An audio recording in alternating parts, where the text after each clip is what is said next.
إن الذين كفروا سواء عليهم أأنذرتهم أم لم تنذرهم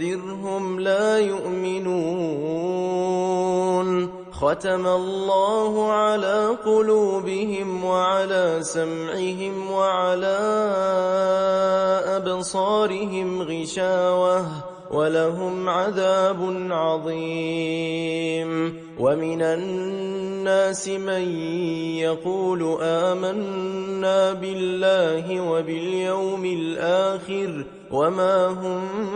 بمؤمنين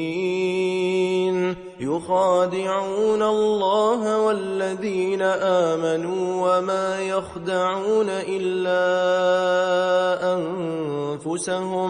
وما يخدعون إلا أنفسهم وما يشعرون في قلوبهم مرض فزادهم الله مرضا ولهم عذاب أليم بما كانوا يكذبون